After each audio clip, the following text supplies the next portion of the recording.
lên thìn lại na thôi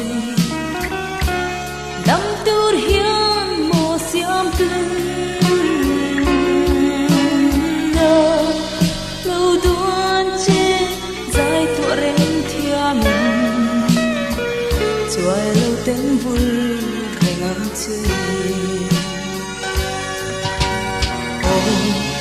dấu răng bung lệ và ngại dài môi còn về vang của tình yêu hoa ly đang răng chiều suy lung lên tên nền tuan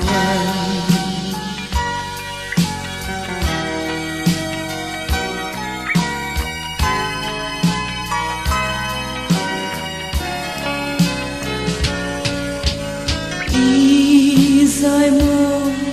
rồi lấy đi ai tu tiên ngàn ninh lâu lơ lưu va ruộng tang cục lại xiêm run lung gió nu chẳng kỳ rê dấu răng bung lệ và ngại dài môi còn về vang của tình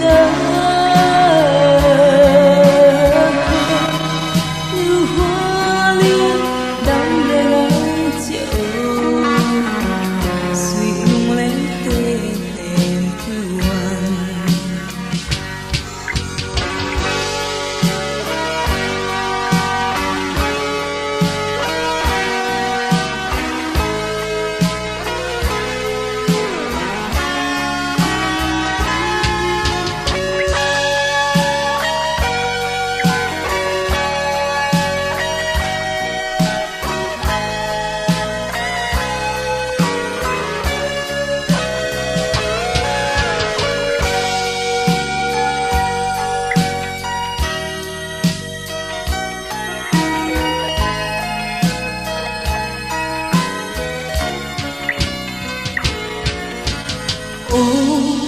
thấy chăng